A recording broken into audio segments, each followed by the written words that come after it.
밝고 한 말씀, 행복한 하루. 말씀 묵상 시작하도록 하겠습니다.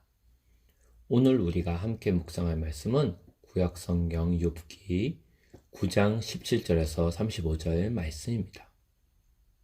그가 폭풍으로 나를 치시고 까닭없이 내 상처를 깊게 하시며 나를 숨쉬지 못하게 하시며 괴로움을 내게 채우시는구나. 힘으로 말하면 그가 강하시고 심판으로 말하면 누가 그를 소환하겠느냐. 가령 내가 의로울지라도 내 입이 나를 정죄하리니 가령 내가 온전할지라도 나를 정죄하시리라. 나는 온전하다마는 내가 나를 돌아보지 아니하고 내 생명을 천히 여기는구나. 일이 다 같은 것이라. 그러므로 나는 말하기를 하나님이 온전한 자나 악한 자나 멸망시키신다 하나니 갑자기 재난이 닥쳐 죽을지라도 무죄한 자의 절망도 그가 비웃으시리라. 세상이 악인의 손에 넘어갔고 재판관의 얼굴도 가려졌나니 그렇게 되게 한 이가 그가 아니시면 누구냐. 나의 날이 경주자보다 빨리 사라져버리니 복을 볼 수 없구나. 그 지나가는 것이 빠른 배 같고 먹이에 날아내리는 독수리와도 같구나. 가령 내가 말하기를 내 불평을 잊고 얼굴빛을 고쳐 즐거운 모양을 하자 할지라도 내 모든 고통을 두려워하오니 주께서 나를 죄 없다고 여기지 않으실 줄을 아나이다. 내가 정죄하심을 당할진대 어찌 헛되이 수고하리이까. 내가 눈 녹은 물로 몸을 씻고 잿물로 손을 깨끗하게 할지라도 주께서 나를 개천에 빠지게 하시리니 내 옷이라도 나를 싫어하리이다. 하나님은 나처럼 사람이 아니신즉 내가 그에게 대답할 수 없으며 함께 들어가 재판을 할 수도 없고 우리 사이에 손을 얹을 판결자도 없구나. 주께서 그의 막대기를 내게서 떠나게 하시고 그의 위엄이 나를 두렵게 하지 아니하시기를 원하노라. 그리하시면 내가 두려움 없이 말하리라. 나는 본래 그렇게 할 수 있는 자가 아니니라.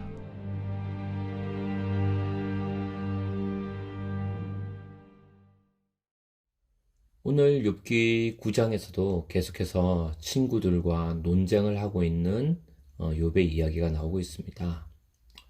사실 욥기는 대부분의 내용이 욥과 친구들의 논쟁으로 가득 차 있습니다. 3장부터 37장까지 거의 대부분이죠. 그것이 욥과 친구들의 이야기죠. 그래서 이야기 처음 발단이 욥이 고난을 당하면서 인생은 모순덩어리라고 이제 주장하면서 시작을 하죠. 그래서 자신은 이유 없는 고난으로 너무나도 힘들다. 그래서 인생을 저주하고 세상이 그냥 확 망했으면 좋겠다라고 말합니다. 차라리 죽는 게 낫다고 이제 얘기를 하죠. 그러다 보니까 그 다음엔 자기를 위로하러 왔지만 자기가 이렇게 자꾸 이제 극단적인 이야기, 너무 힘들다, 그냥 세상 망했으면 좋겠다, 차라리 죽는 게 낫겠다, 이제 계속 이렇게 하니까 이제 친구들이 욥의 이야기를 반박하고 더 나아가 욥을 정죄하면서부터 이제 말싸움이 시작되는 겁니다.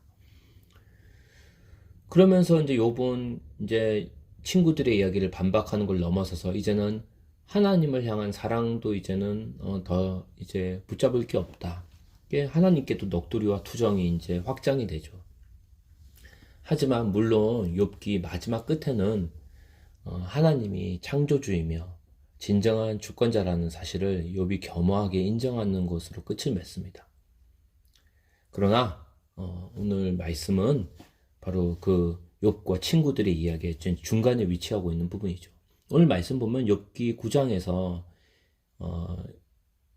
오늘 읽은 17절 바로 전까지만 하더라도 욥은 계속해서 공의로우신 하나님이 나를 쳤다, 때렸다는 거죠. 나를 힘들게 했다는 겁니다.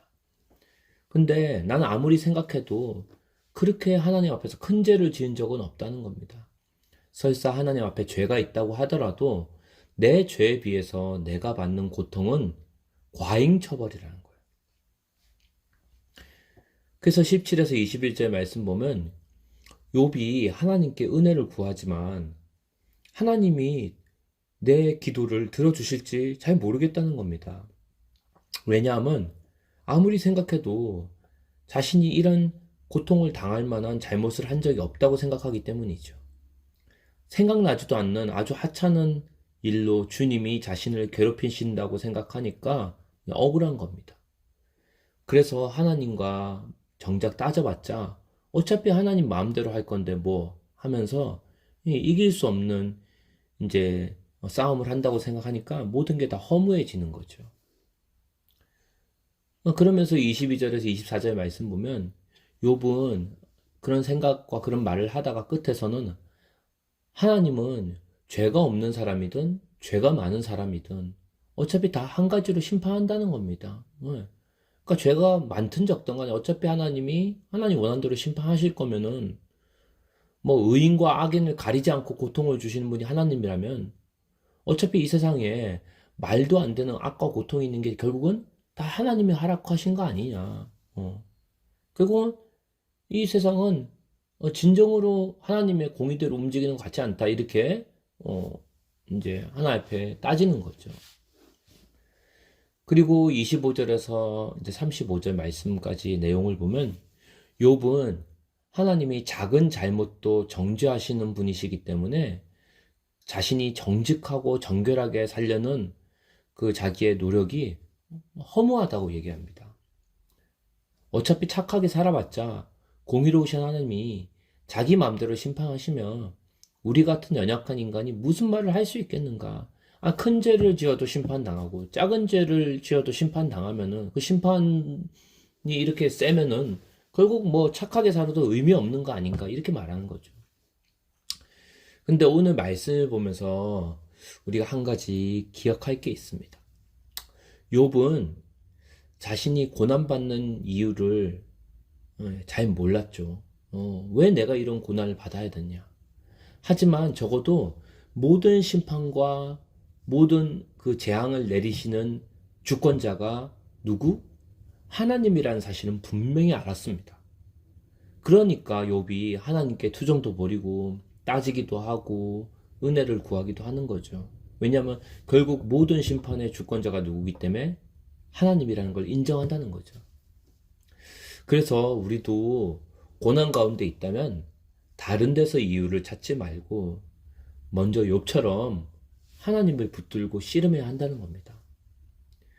우리가 인생을 살다 보면 당하는 어려움들이 있습니다.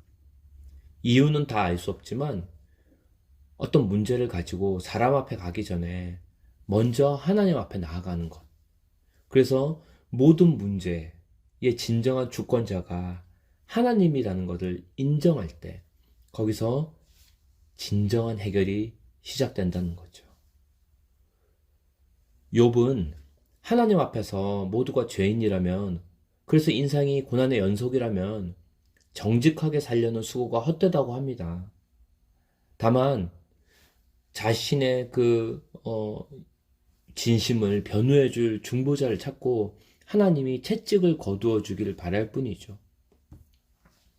그런데 우리는 알고 있습니다. 이런 욥의 소원, 욥의 바람이 결국은 그리스도를 통해 이루어졌다는 걸요. 우리가 살면서 당하는 모든 악과 고통, 슬픔과 저주, 그리고 마지막 사망의 심판까지 바로 하나님의 아들 예수 그리스도께서 우리 대신 다 담당하셨습니다. 그래서 우리의 변호사가 되셔서 우리의 죄와 우리의 연약함과 우리를 향한 그 하나님의 심판을 다 변호해 주신다는 거죠. 중보해 주신다는 거죠.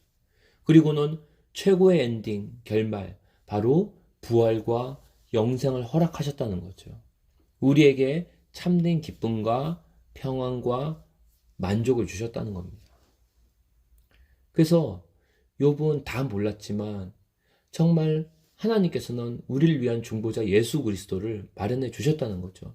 우리가 다 이유를 알 수 없는 고통이 있더라도 결국 그 고통까지도 예수님이 우리 대신 담당하시고 결국은 그것을 참된 기쁨과 생명으로 찬양으로 바꾸실 것을 우리가 알기 때문입니다. 그래서 바라기는 우리가 살아가는 동안 힘들 때마다 자꾸 왜 무엇 때문에 이런 일이 생겼습니까? 라고 묻기보다 모든 이유를 다 알 수 없더라도 하나님께서 궁극적으로 결국 그리스도 안에서 우리의 모든 고통과 절망을 소망으로, 기쁨으로, 회복으로, 치유로 바꾸시고 계시며 또 바꾸실 그 주님의 은혜를 묵상하기를 원합니다. 그래서 이번 한 주 그렇게 주님과 동행하는 한 주 되기를 주님의 이름으로 축원합니다.